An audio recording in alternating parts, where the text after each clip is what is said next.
Bismillahirrahmanirrahim. Assalamualaikum warahmatullahi wabarakatuh.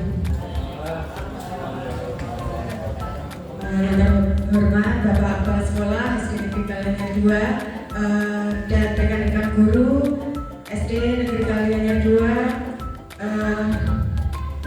saya ingin mengucapkan terima kasih terlebih dahulu ya kepada Bapak Ibu semua karena sudah meluangkan waktunya untuk mengikuti acara saya ya tentang penyampaian diseminasi menyebarkan pemahaman dan pengalaman budaya positif.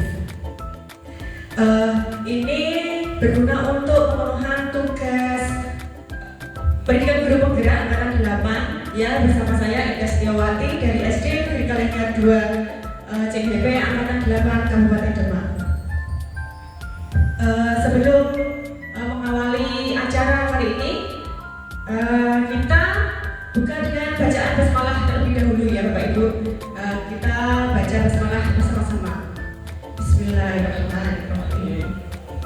Masih semangat Bapak Ibu? Semangat ya. Ini kan berhubung jamnya sudah siang, sudah hampir makan siang, jadi agak-agak ngantuk ya Bapak Ibu ya. Kita melakukan SBK terlebih dahulu.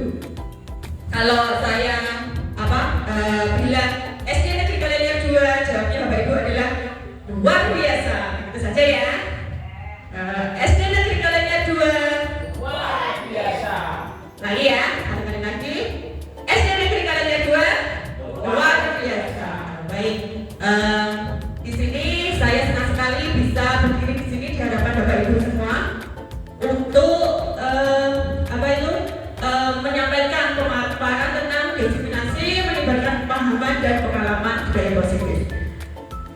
Saya yakin Bapak Ibu SD Negeri Kalianya 2 guru-guru yang hebat, guru-guru yang luar biasa ya Bapak Ibu ya, sesuai dengan slogan dari SD Negeri Kalianya 2 yaitu adalah luar biasa gitu ya.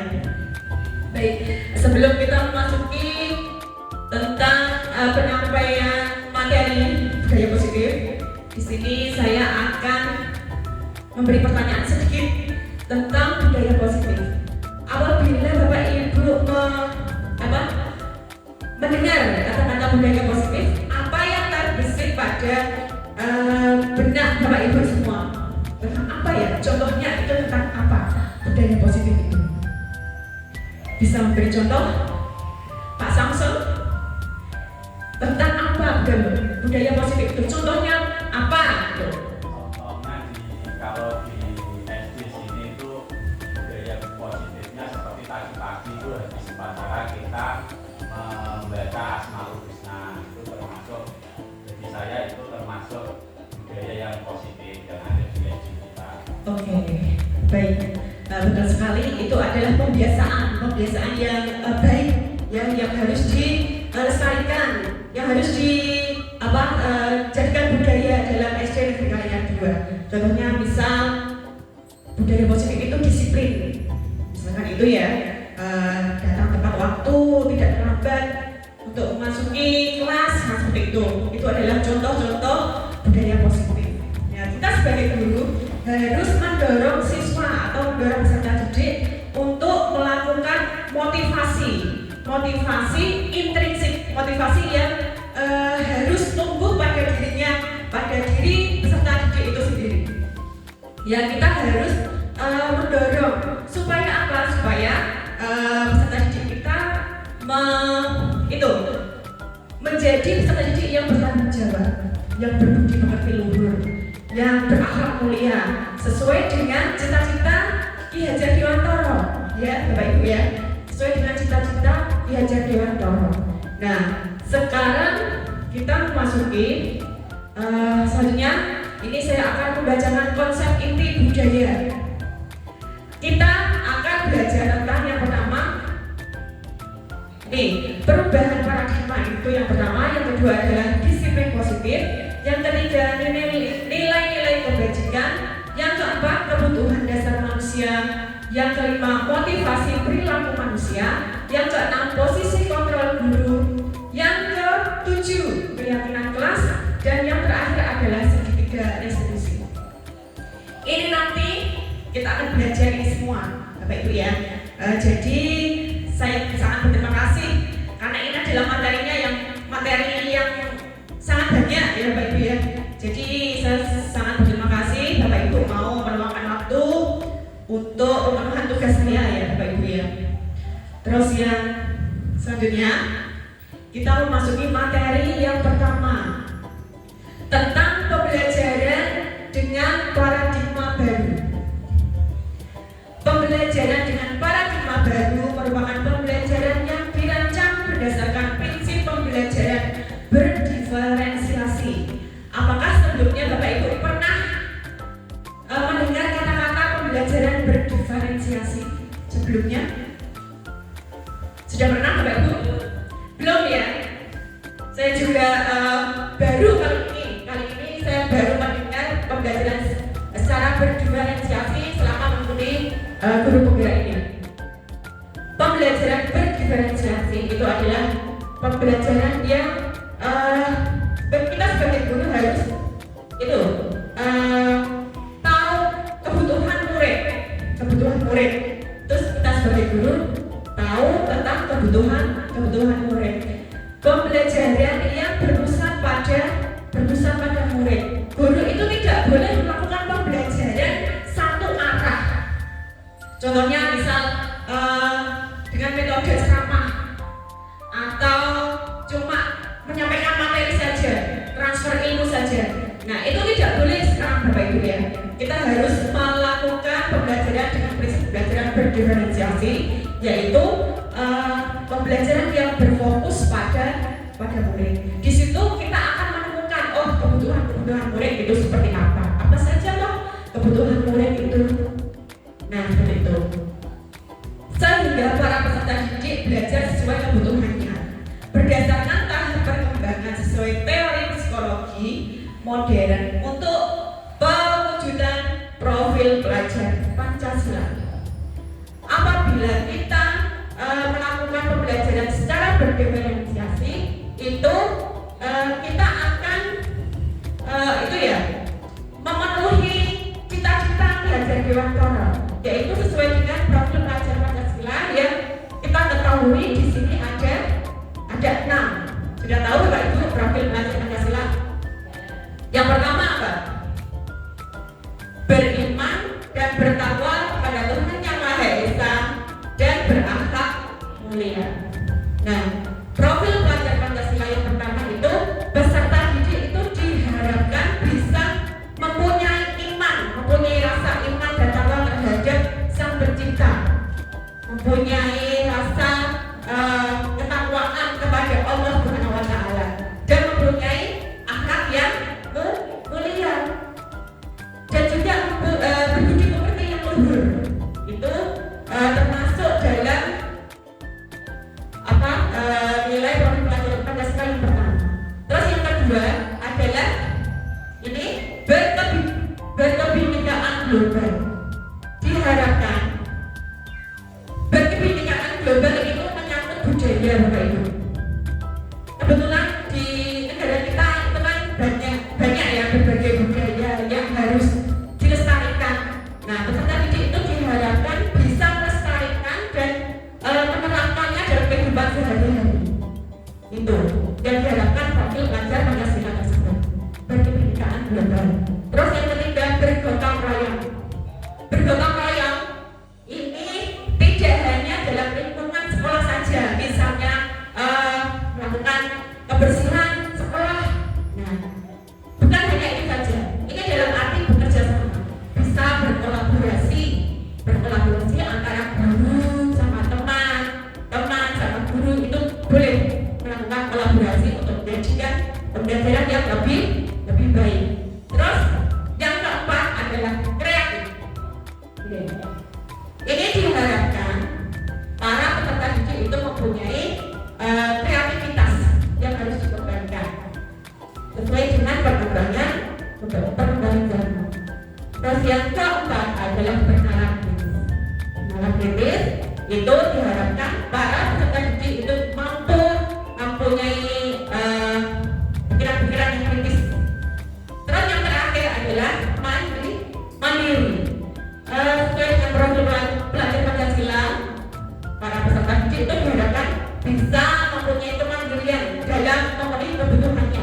kebutuhan hidup itu harus bisa mandiri.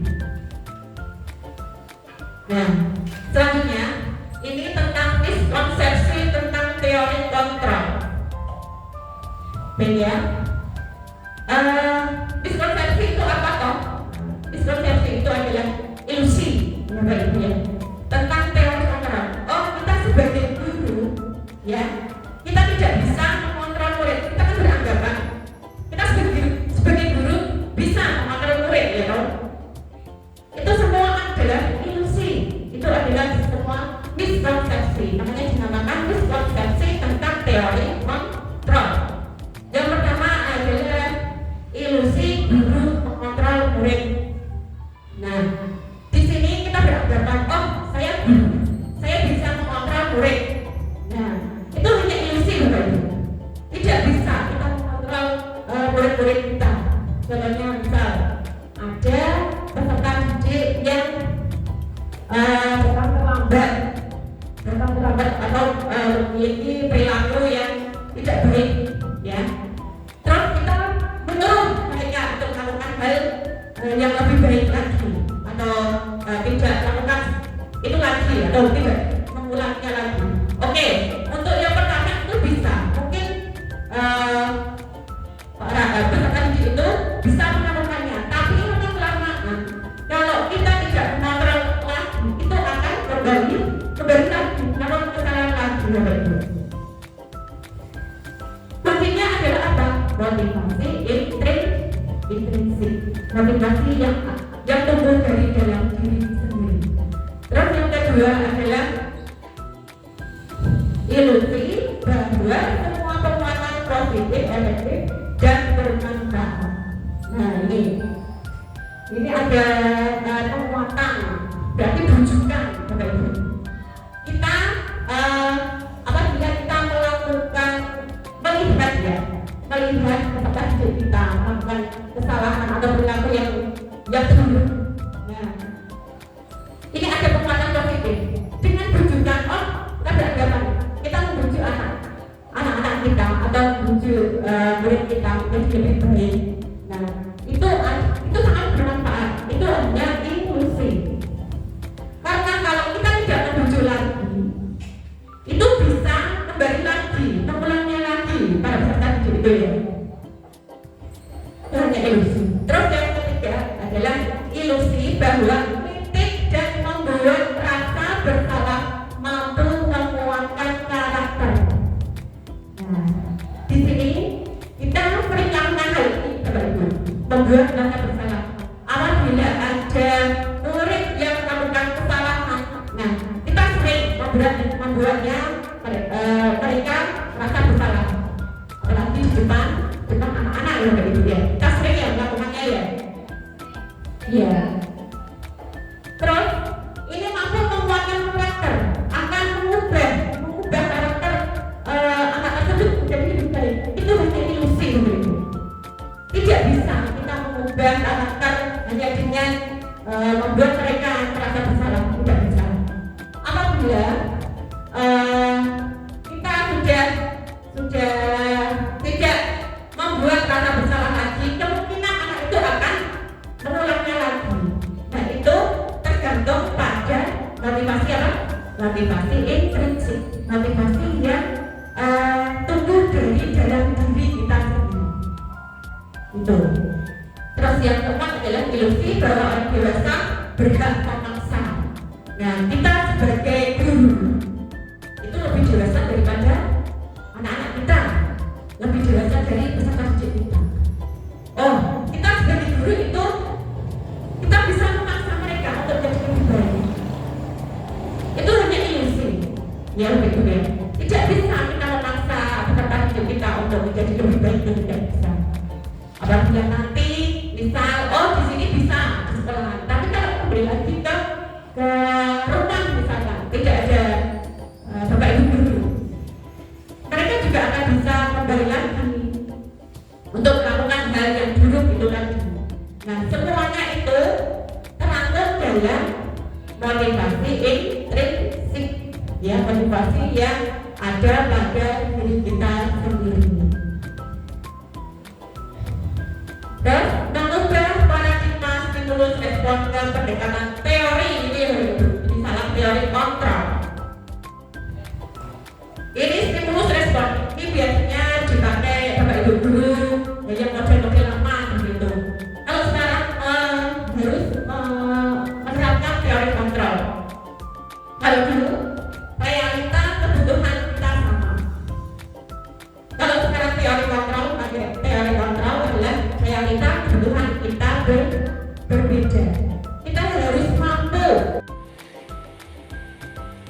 Baik, untuk selanjutnya kita sampai di materi yang kedua adalah disiplin positif. Disiplin positif di sini adalah disiplin berasal dari disiplina yang artinya belajar. Disiplin mengacu pada disiplin diri yang memiliki tanggung jawab terhadap apa yang dilakukan berdasarkan nilai-nilai yang diyakini. Itu kembali lagi pada motivasi intrinsik ya Bapak Ibu ya. Di sini disiplin itu diawali dari disiplin diri. Nah, kita melakukan disiplin diri itu berdasarkan motivasi intrinsik. Kalau kita tidak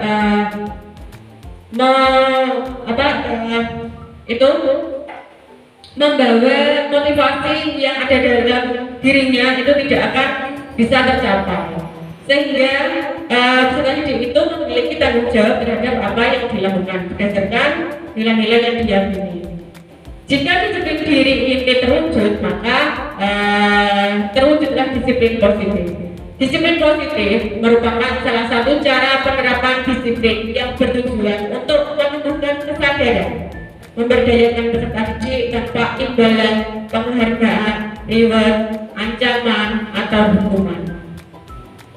Contohnya, misalkan ada peserta didik yang itu datang tepat waktu, tidak melanggar peraturan, tidak melebihi batas waktu jam masuk pelajaran.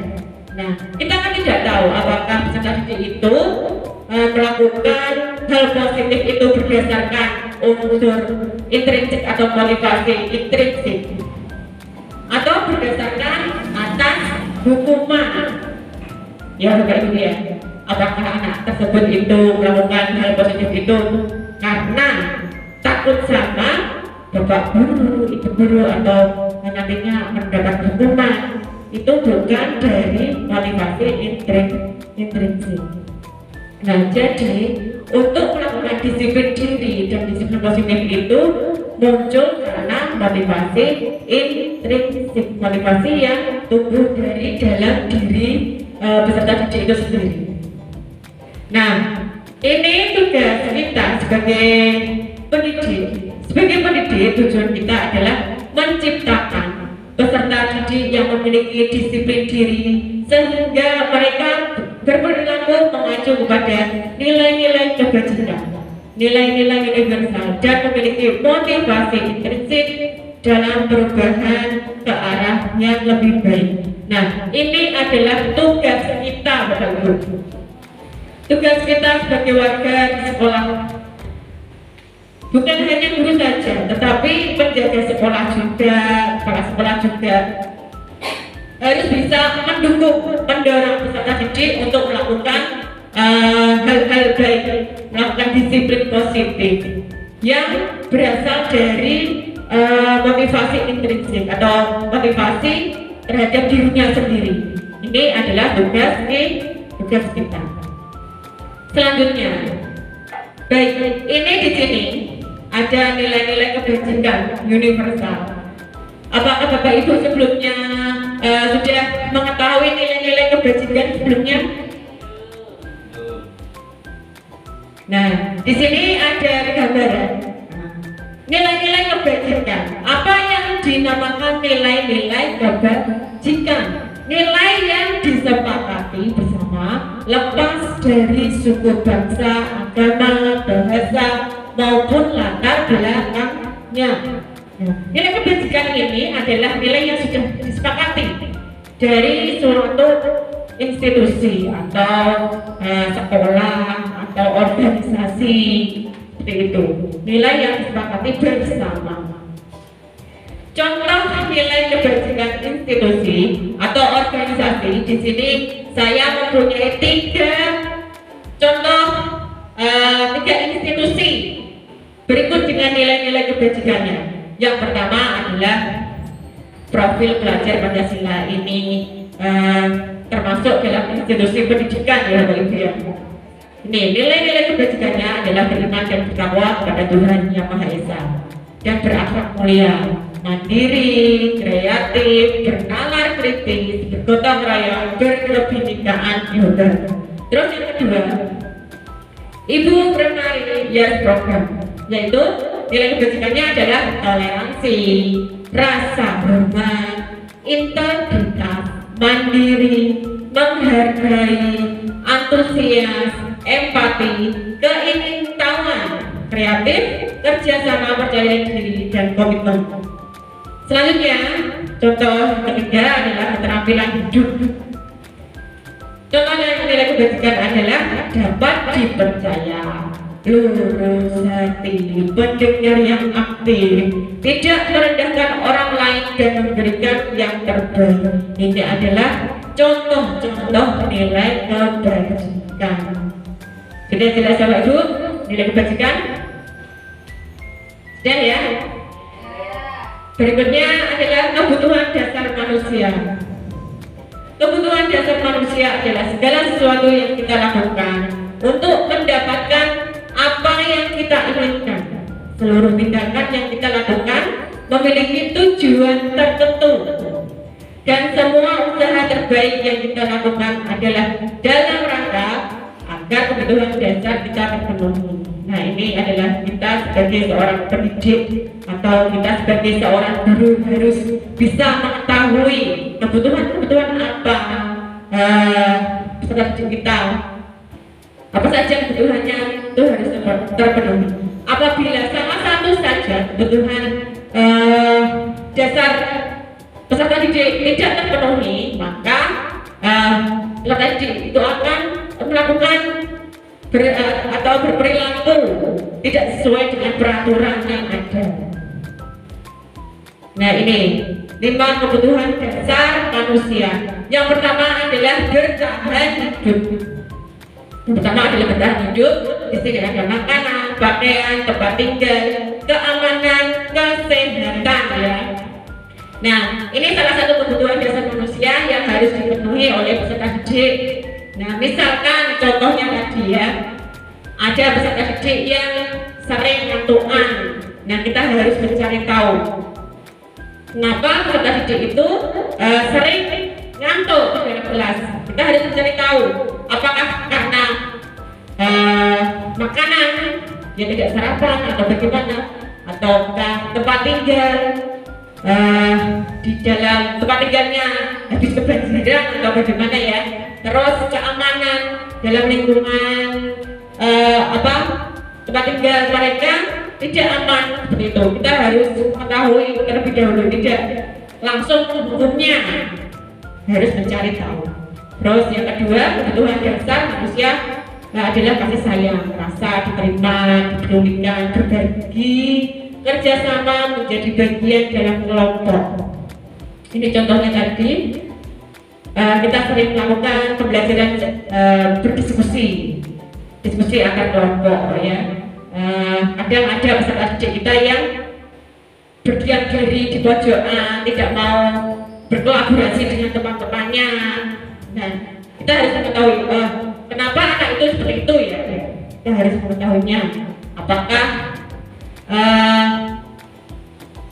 peserta didik itu ada masalah dengan temannya, tidak dikucilkan atau bagaimana. Nah, ini harus kita sebagai guru harus mencari tahu. Yang ketiga adalah penguasaan harga diri, keinginan untuk dianggap memimpin, berprestasi, diakui, didengar. Yang keempat, kebebasan. Kebebasan itu mencakup dengan mandiri, memiliki pilihan, mencoba hal baru, mampu mengendalikan arah dirinya. Ini contohnya kita sebagai guru, kadang peserta didik itu ingin pembelajaran tidak yang itu saja, yang monoton. Misalkan guru itu melakukan pembelajaran dengan metode ceramah saja, maka peserta didik itu akan bosan, Bapak Ibu ya. Nah, kita sebagai guru harus mencari tahu kenapa anak itu bisa bosan ya kalau kita melakukan pembelajaran. Nah, itu. Jadi kita sebagai guru harus pintar-pintar mencari metode yang lain selain ceramah. Harus pintar-pintar mencari metode pembelajaran. Terus yang terakhir adalah kesenangan, bermain, humor, antusias, ketawa. Nah, di sini ini pasti anak itu akan senang melakukan pembelajaran apabila diselingi dengan bermain, dengan humor. Nah, tidak apa ya, tidak serius terus. Nah, itu biasanya kita selingi dengan ice breaking ya, Bapak Ibu ya. Itu adalah kebutuhan dasar manusia.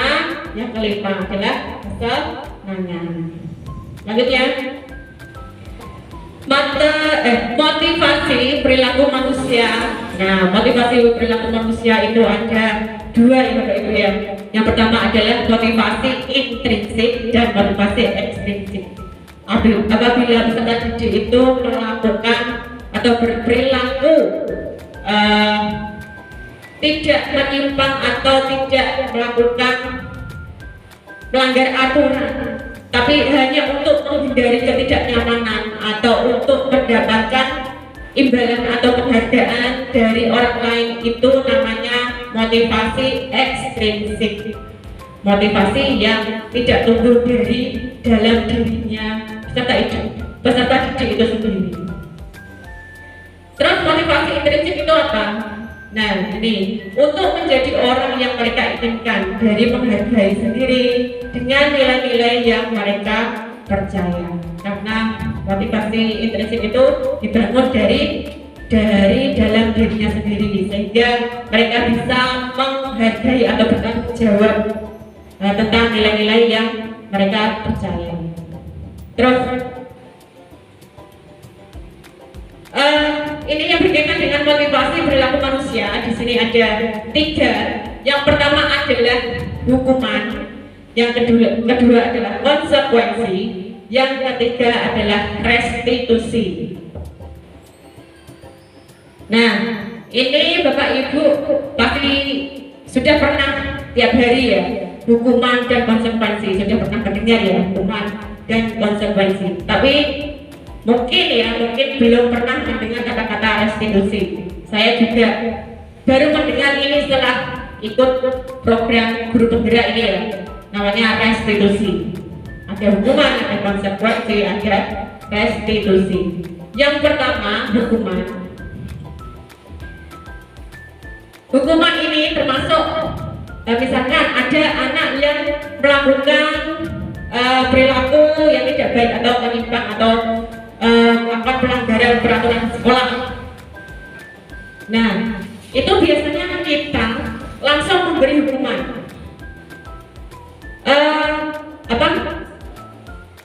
Memberi hormat di bawah tiang bendera atau mengelilingi lapangan selama 3 kali. Nah, seperti itu. Itu namanya hukuman. Hukuman itu tidak terencana, secara tiba-tiba. Misalkan masuk gudang, oh kamu terlambat, langsung mari mengelilingi lapangan selama 3 kali. Nah, itu namanya hukuman, tidak terencana. Bahkan murid tidak tahu apa-apa. Nah, di perjalanan, wah saya tahu kalau ini saya telat ya Bapak Ibu ya, saya telat. Wah, nanti bapak guru mau kasih hukuman apa? Pasti kan murid tidak tahu ya, tidak tahu sebelumnya. Itu namanya hukuman. Hukuman itu tiba-tiba, tidak terencana, dan murid tidak tahu apa-apa, bersifat satu arah, atau berupa hukuman atau fisik psikis berupa hukuman. Biasanya kalau memutari lapangan sama 3 kali itu namanya hukuman psikis. Terus menulis kata-kata saya tidak akan mengulangi lagi selama 100 kali. Nah, itu namanya psikis juga. Fisik ya Bapak Ibu ya. Kalau psikis bagaimana? Psikis itu biasanya Bapak guru mempermalukan mereka, mempermalukan peserta didik di hadapan teman-temannya. Itu namanya psikis. Pasti Bapak Ibu pernah waktu selama sekolah itu pernah tidak mendapat hukuman secara psikis. Kalau saya pernah ya, di SMK dulu. Nah, itu jangan sampai sekarang masih terngiang-ngiang kata-katanya bu guru itu bagaimana. Itu namanya hukuman psikis. Terus konsekuensi. Itu tadi hukuman. Konsekuensi itu apa? Konsekuensi itu terencana atau disepakati sesuai peraturan. Kalau ada anak yang melanggar, gitu? Kalau ada anak yang melanggar, terus dihukum, tapi sesuai dengan kesepakatan. Oh, misalkan ada anak yang tidak yang telat lah ya. Kalau kamu telat ke sekolah, terlambat ke sekolah, kamu akan mendapat hukuman, menyapu hukuman sekolah. Itu konsekuensi. Konsekuensi itu terencana, bahkan bisa ditulis. Oh, kalau terlambat sekolah, konsekuensinya begini. Kalau melanggar apa lagi, konsekuensinya begini. Itu terencana. Bahkan murid itu sudah tahu. Oh, kalau saya terlambat pasti nanti disuruh begini. Nah itu namanya konsekuensi. Sikap guru selalu memonitor murid. Itu hukuman, konsekuensi. Sekarang restitusi. Apa itu restitusi? Restitusi adalah proses menciptakan kondisi bagi guru untuk memperbaiki kesalahan. Ini selain hukuman, selain konsekuensi juga ada restitusi. Kalau ada anak yang melakukan kesalahan ya Bapak Ibu ya, kita tidak langsung menghukum dia, tetapi kita berkolaborasi pada anak itu, berdiskusi, menanyakan kamu melakukan ini kenapa, tujuannya apa, terus kamu melanggar keyakinan apa di situ. Kalau melanggar keyakinan itu, terus cara pemecahannya bagaimana sampai mereka menemukan solusinya. Solusi itu sendiri itu namanya restitusi, proses kolaboratif yang melakukan solusi sendiri. Jadi anak diharapkan bisa mencari solusinya sendiri untuk anak itu tidak melakukan kesalahannya lagi. Itu namanya restitusi. Baik, kita sudah menginjak pada 5 posisi kontrol guru. Itu ada 5 ya posisi kontrol guru. Tentunya Bapak Ibu selama mengajar sudah pernah melakukan hal-hal demikian. Oh, saya sebagai penghukum. Oh, saya pernah melakukan pembuat merasa bersalah. Oh, saya pernah melakukan kontrol guru sebagai teman, pemantau dan manajer. Ayo, coba Bapak Ibu, yang manakah Bapak Ibu ini pernah melakukan apa di sekolah sebagai guru? Posisi kontrol itu boleh lebih dari satu. Oh, saya pernah melakukan penghukum. Saya sering melakukan peserta didik, sering melakukan hukuman, mengasihkan hukuman itu sebagai penghukum. Seperti itu. Membuat merasa bersalah pernah Bapak Ibu? Yang mana? Yang mana? Bubur? Yang mana? Penghukum? Pernah melakukan penghukum? Pernah ya? Bahkan tiap hari kadang ya. Saya sendiri ini manajer yang belum pernah saya lakukan, manajer. Baru tahu setelah saya mengikuti. Yang masih bingung itu yang manajer. Ya, nanti saya jelaskan ya tentang manajer. Nih sebagai teman sudah pernah. Terus pemantau tadi. Pemantau itu sama dengan konsekuensi. Itu ya, pemantau. Terus membuat rasa bersalah itu tiap hari kita lakukan. Selalu memberi hukuman, menyuruh anak tersebut berdiri di depan kelas, mempermalukan mereka, seperti itu. Itu membuat merasa bersalah. Itu namanya. Nah, di sini saya mempunyai contoh penerapan 5 posisi kontrol dengan kasus yang sama. Ya. Oh, misalkan ada kasus seperti ini, itu kalau posisi kontrol saya sebagai penghukum itu bagaimana?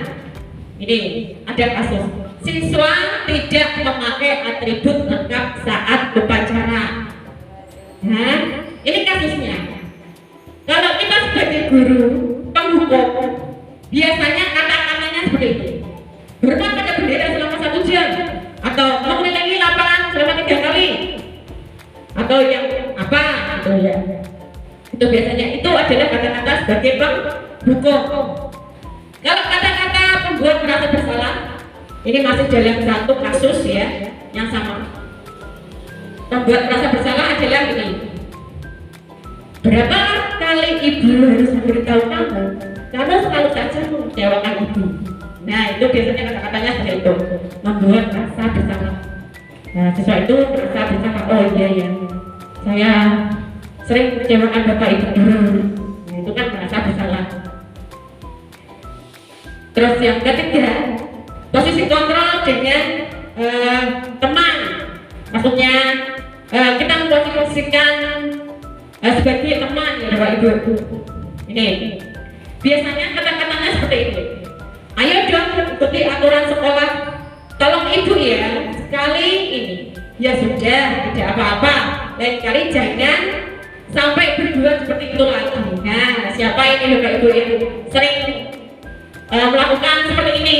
Ini biasanya anak akan mengulanginya lagi. Nah, ini guru mudah memaafkan anak tersebut. Ini sebagai teman. Terus sebagai pemantau dengan kasus yang sama, biasanya berkata seperti ini sebagai guru ya. Kamu sudah melanggar peraturan sekolah. Kamu tahu konsekuensinya. Setelah upacara, kamu jadi beli atributnya ke koperasi dan jangan diulangi lagi. Mungkin peraturan di sekolah apabila tidak memakai atribut itu konsekuensinya kamu harus membeli atribut di koperasi. Nah itu sudah kesepakatan. Itu kalau sesuai dengan kesepakatan itu adalah pemantau ya.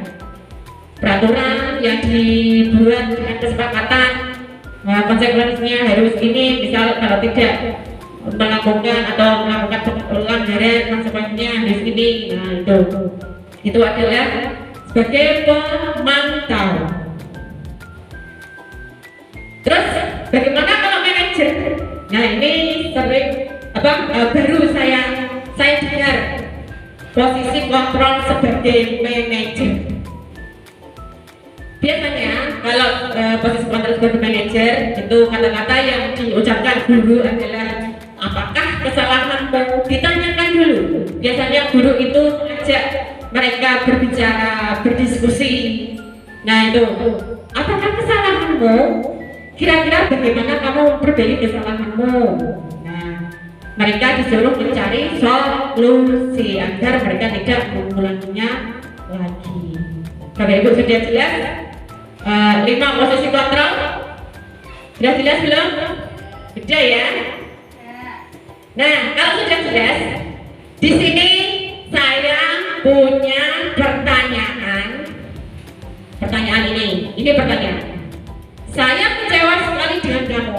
Kalau ada kata-kata seperti ini, ya, ini termasuk posisi kontrol yang mana? Ini, saya kecewa sekali dengan kamu. Ayo, ini posisi kontrol yang mana kan aku? Yang mana? Ayo. Salah. Kita lihat ya. Iya betul. Tepuk tangan. Membuat kata bersalah. Terus lagi. Posisi kontrol apakah aku? Kamu tidak pernah benar melakukannya. Itu apa? Kamu tidak pernah benar melakukannya. Pemantau, teman, gimana? Penghukum, enggak ya? 1, 2, iya, tepuk tangan. Posisi kontrol penghukum. Selanjutnya, posisi kontrol apakah aku apabila ada kata-kata begini? Apa rencanamu untuk menyelesaikan masalah ini? Manajer. Terus ada lagi. Nah, ayolah lakukan demi Bapak Ibu ya. Teman. Hah? Teman. Iya betul sekali. Jadi sudah jelas ya 5 posisi kontrol.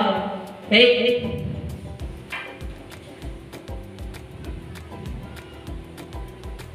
Ini yang terakhir, kamu tidak pernah mendapat nilai jika tidak mengerjakan tugas.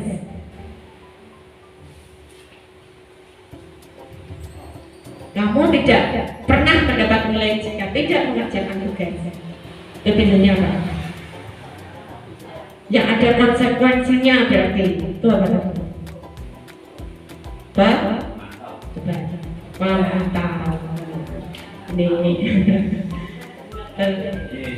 Semua ya? Sudah jelas ya? Oke, selanjutnya kita akan belajar tentang keyakinan kelas. Nah, di sini ada pertanyaan ya Bapak Ibu ya. Mengapa keyakinan kelas? Mengapa bukan peraturan kelas? Nah, siapa yang bisa memberikan jawabannya? Ada yang bisa? Mengapa keyakinan kelas? Mengapa bukan peraturan kelas? Nah, di sini saya mempunyai contoh ya Bapak Ibu ya. Misalkan kita berkendara di jalan raya, itu pakai apa Bapak Ibu? Pakai helm. Kalau kita beranggapan bahwa pakai helm itu sesuai dengan peraturan, kita harus pakai helm karena misal takut sama polisi, nah gitu. Dan ada pula yang berpikir, oh memakai helm itu karena nanti kalau terjadi apa-apa di jalan, nah begitu. Itu perbedaannya ada perbedaannya ya Bapak Ibu ya antara keyakinan yang pertama dan keyakinan yang kedua. Kalau peraturan itu adalah harus memakai helm. Terus karena apa? Karena kalau takut polisi itu adalah unsur dari luar, bukan dari dalam hati. Misal kalau kita beranggapan memakai helm itu karena takut polisi, nanti kalau misal tidak ada polisi kita tidak memakai helm, beranggapan seperti itu. Kalau kita beranggapan bahwa itu untuk jaga keselamatan diri, nah itu walaupun tidak ada polisi itu kita tetap menggunakannya. Itu sama dengan keyakinan kelas.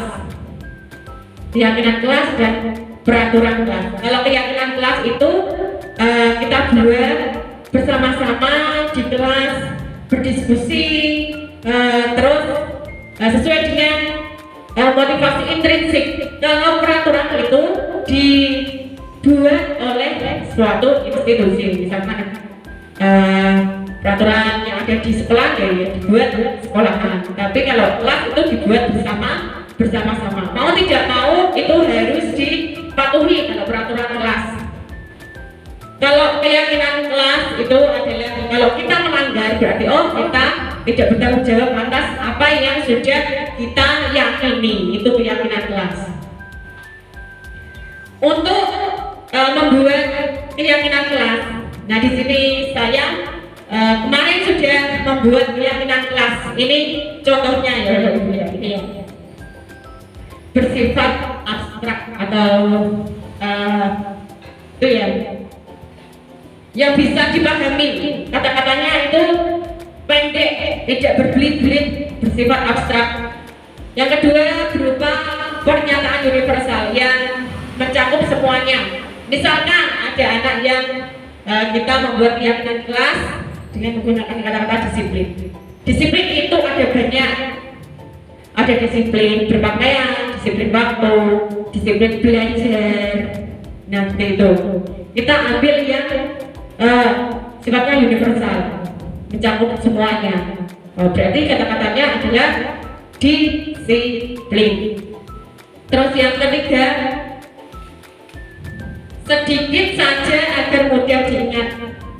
Kalau membuat keyakinan kelas itu tidak boleh panjang-panjang, nanti anak tidak mudah untuk mengingatnya. Yang pendek saja, yang mudah dipahami. Misalkan di sini ada jujur, nah itu pendek. Disiplin, menghargai itu bisa semuanya, menghargai teman, menghargai menghargai guru itu sifatnya universal, menghargai semuanya yang ada di lingkungan sekolah. Terus jagalah kebersihan, tidak boleh ini ya, sesuai dengan kondisi kelas dan sekolah sehingga mudah diterapkan.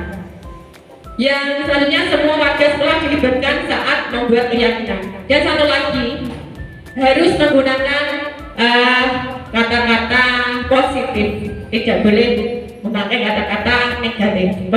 Positifnya bagaimana? Misalkan tidak boleh membuang sampah sembarangan, itu tidak niat dengan kelas karena memakai kata-kata negatif, tidak boleh. Terus dilarang, nah itu adalah peraturan bukan keyakinan. Tidak boleh membuang sampah sembarangan, itu kalau kalimat positifnya bagaimana? Jagalah kebersihan. Tuh, jagalah kebersihan.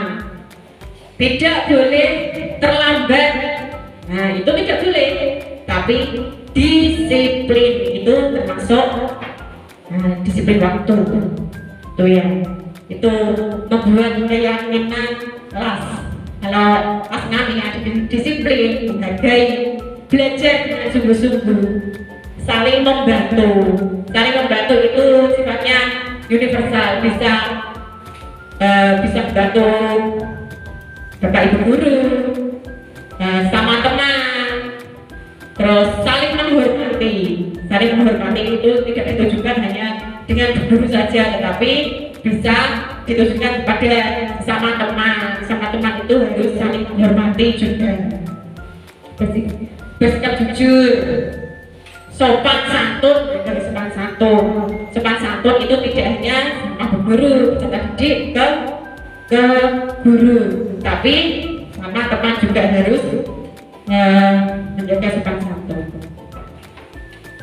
Itu cara membuat keyakinan kelas. Mulai besok bisa dipraktekkan Bapak Ibu ya. Nah, nanti cara membuatnya bagaimana? Bapak Ibu memberi kertas pocket namanya ya. Nanti disuruh mengisi atau menulis satu-satu, nanti langsung ditempelkan di sini. Ini ya, ditempelkan. Kan siswanya banyak, nanti keyakinannya banyak. Nah, kita sebagai guru harus menyeleksi. Oh, kata-kata yang sama itu diambil satu saja, seperti itu. Boleh dipraktikkan Bapak Ibu? Mulai besok bisa ya? Bisa, oke. Terus yang selanjutnya adalah segitiga restitusi. Segitiga restitusi adalah suatu proses dialog yang dijalankan oleh guru agar dapat menghasilkan murid yang mandiri dan bertanggung jawab. Nah, ini adalah segitiga restitusi. Apabila ada anak yang melanggar peraturan, kita mencoba untuk mencari solusi dengan segitiga restitusi. Yang pertama adalah menstabilkan identitas, yang kedua validasi tindakan yang salah, yang ketiga adalah menanyakan keyakinan. Yang pertama adalah menstabilkan identitas berdasarkan prinsip membuat kesalahan adalah bagian dari proses pembelajaran. Nah, ini biasanya yang sering diucapkan dalam segitiga restitusi yang termasuk menstabilkan identitas. Yang pertama adalah berbuat salah itu wajar. Nah, biasanya kalau kita menanyakan sama peserta didik yang melakukan kesalahan, kesalahan kamu itu apa? Mengganggu temannya Bu, nah, seperti itu. Terus kita, oh ya, seperti itu wajar. Nah, seperti itu boleh diucapkan oleh guru ke peserta didik yang melakukan kesalahan. Terus tidak ada manusia yang sempurna. Nah, seperti itu. Ini namanya menstabilkan identitas. Atau ibu bapak juga pernah melakukan itu. Nah, tuh. Terus ibu bapak, ibu tidak mau mencari siapa yang salah, tapi ibu ingin mencari solusi dari permasalahan ini. Misalkan ada anak yang melakukan kesalahan, misalkan mengganggu temannya. Nah, ini yang biasanya diucapkan ya untuk menstabilkan identitas. Terus bisa saja kamu berhak merasa begitu. Oh, kamu berhak merasa begitu. Alasan kamu itu begini kok. Nah, itu biasanya boleh diucapkan seperti itu. Yang kedua, menanyakan keyakinan. Setelah menanyakan tadi,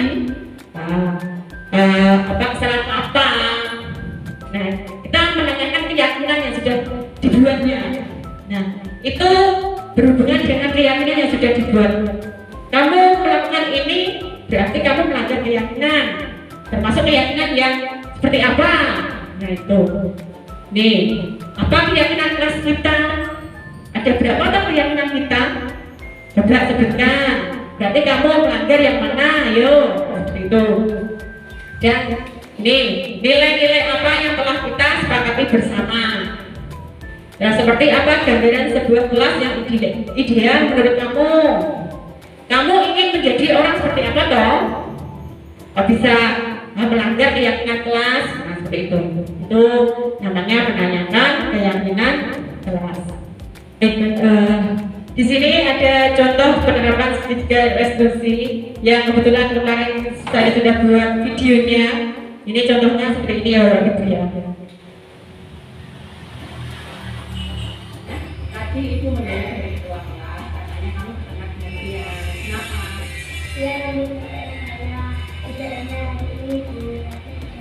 Nah itu adalah contoh penerapan segitiga resolusi. Kita berusaha mengajak peserta didik itu untuk ngobrol ya, berdiskusi menanyakan caranya itu apa, terus sampai pada tahap yang terakhir adalah menemukan solusinya.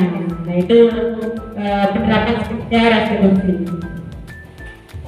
Baik, kita pada di penghujung acara ya, penutup dalam penerapan program disiplin positif hendaknya guru memiliki standar kepribadian profesional dan sosial yang baik, di mana guru perlu merefleksikan dirinya dalam posisi kontrol saat ini. Bagaimana perjalanan dirinya sebagai anak atau manajer yang menuntut murid-muridnya menjadi insan yang mandiri, merdeka, dan bertanggung jawab. Nah, cukup sekian dari saya. Semoga bermanfaat. Akhirul kalam, wabillahi taufiq wal hidayah. Assalamualaikum warahmatullahi wabarakatuh.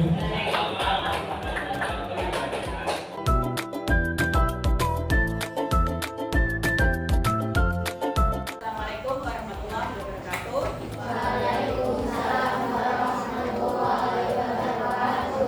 Bagaimana keadaannya hari ini?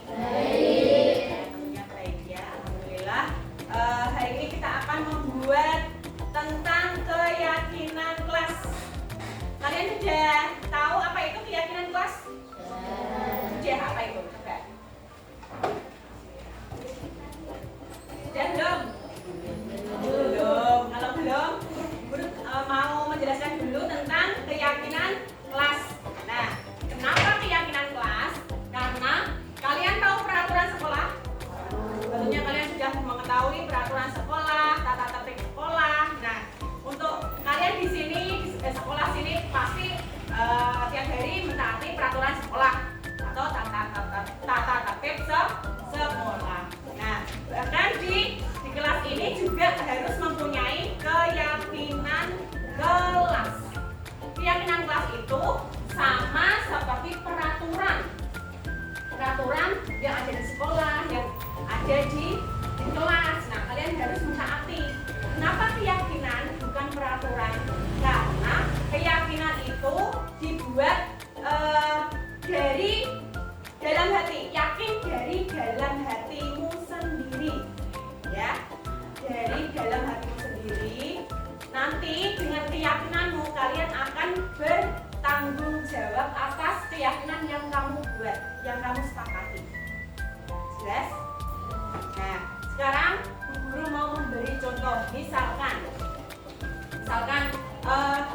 kita di sekolah sesama guru, sama teman, ya, itu tidak boleh saling mencela. Nah, tidak boleh saling bertengkar. termasuk nilai keyakinan apa di situ. Misalkan, oh tidak boleh bertengkar, berarti itu dalam bentuk kasih sayang. Nah, terus contoh lagi, misalkan tidak boleh membuang sampah sembarangan. Nah, itu namanya peraturan kelas. Kalau keyakinan bagaimana dibuatnya? Kalau itu tidak boleh membuang sampah, berarti kita meyakini bahwa kalau tidak boleh membuang sampah itu, kalau kita membuang sampah pada tempatnya itu akan menghasilkan apa? Sekolah akan bersih. Jadi jagalah kebersihan. Cara penulisannya bagaimana? Keyakinan dan peraturan itu beda. Kalau peraturan itu dibuat boleh memakai kalimat negatif. Misalkan tidak boleh membuang sampah, itu namanya peraturan. Tapi kalau keyakinan itu harus menggunakan kalimat positif. Tidak boleh membuang sampah sembarangan. Kalimat positifnya apa? Jagalah kebersihan. Jadi tidak boleh memakai dilarang, terus jangan. Nah, itu tidak boleh memakai kata-kata seperti itu. Kalau membuat keyakinan itu tidak boleh memakai kata-kata negatif. Dilarang bertengkar atau dilarang mencontek. Nah, itu tidak boleh. Tidak boleh penulisan keyakinan itu tidak boleh seperti itu. Contoh lain, misalkan dilarang mencontek. Nah, kalau kita tidak mencontek, itu nilai yang keluar itu apa? Yang terkandung dalam tidak boleh mencontek. Mencontek itu nilai yang terkandung itu di dalamnya itu apa? Kalau kalian mencontek berarti kalian tidak apa? Tidak jujur. Ya. Dilarang mencontek. Berarti kalau saya mencontek itu berarti saya tidak jujur. Berarti keyakinannya apa? Jujur. Cukup satu kalimat atau dua kalimat kalau keyakinan. Misalkan disiplin. Dilarang menggunakan sandal kalau sekolah. Nah, seperti itu. Berarti apa? Itu disiplin. Disiplin itu melingkupi banyak ya. Disiplin pakaian, disiplin waktu, terus disiplin apa? Selain pakaian, selain disiplin waktu, apa? Disiplin belajar. Nah, ada disiplin belajar kalau di kelas ya. Contohnya apa? Disiplin belajar. Mengikuti pelajaran. Mengikuti pelajaran saat pembelajaran berlangsung, tidak boleh di luar. Nah, seperti itu. Disiplin belajar. Sudah jelas? Sekarang tugas kalian menuliskan dalam ini kertas pop-it ya. Nanti guru bagi satu anak satu menulis satu saja keyakinan kelas. Satu saja. Pokoknya tidak boleh menggunakan kata-kata dilarang atau tidak boleh. Itu salah. Satu saja, misalkan disiplin, tidak boleh. Jujur, apalagi saling menghormati, sopan santun. Nah, itu boleh malah ya. Sopan santun apa? Berarti kalau kita sama teman, sama guru itu harus menjaga sikap. Tidak boleh sama teman menyalahi. Nah, tidak boleh mengganggu teman. Itu termasuk apa? Keyakinan apa? Saling menghormati. Sudah jelas? Sekarang satu anak menuliskan satu keyakinan. Nanti ditambahkan, kalau sudah menulis ditambahkan di sini. Nanti kalau ada yang kembar atau sama, guru ambil satu ya. Tidak semuanya guru ini ya dipilih semua. Nanti mungkin kan ada kalimat yang belum sesuai, nanti guru ambil ambil yang sesuai saja ya. Coba tuliskan satu anak satu keyakinan.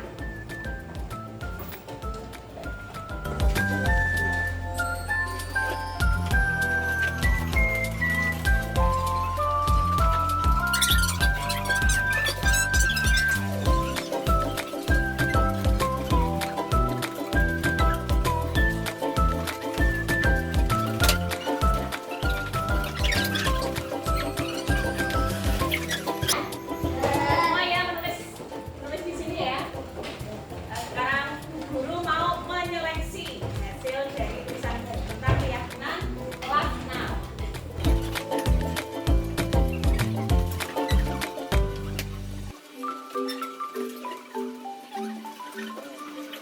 Nah, ada berapa ini? 1, 2, 3, 4, 5, 6, 7, 8, 9. Tepuk tangan.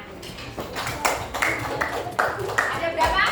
9 keyakinan kelas 6. Yang pertama disiplin, kedua belajar dengan sungguh-sungguh, ketiga menghargai guru dan teman, keempat saling menolong, terus bersikap jujur, sopan kepada guru dan teman, terus jagalah kebersihan di sekolah, tidak sampah, saling menghormati dan harus menjaga sopan santun. Sepakat ini? Sepakat tidak? Kalau sepakat, ini Bu Guru mau meminta tanda tangan kalian untuk menyepakati keyakinan kelas ini ya. Nanti maju satu-satu untuk tanda tangan ke depan. Ya, mulai dari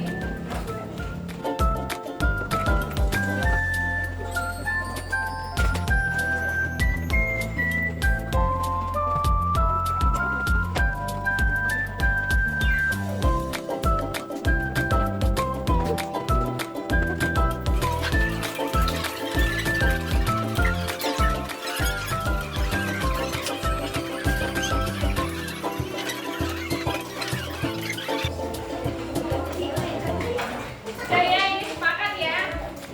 Sepakat ya. Keyakinan kelas kita ada berapa? Ada 9. Ini harus kalian yakini karena ini peraturan yang sudah kamu buat sendiri. Misalkan kalau kalian datang terlambat, berarti kalian tidak meyakini, tidak taati peraturan atau keyakinan yang sudah kamu buat sendiri. Dalam nilai apa? Disiplin.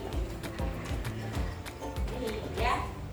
Ya, ini harus kamu terapkan dalam kehidupan sehari-hari kamu di sekolah.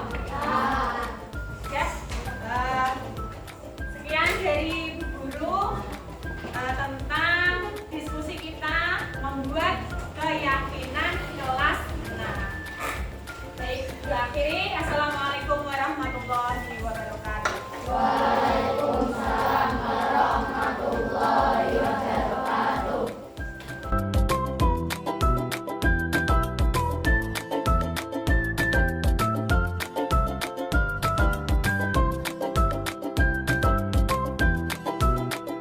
Warahmatullahi wabarakatuh. Perkenalkan, nama saya Dila Sofi Mailisa, kelas 6. Dan nama saya Nabila Binti Fakarani dari kelas 6.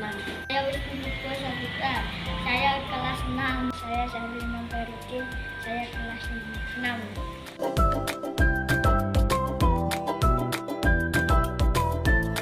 Senang sekali. Sangat senang sekali. Sangat senang sekali. Sangat senang sekali.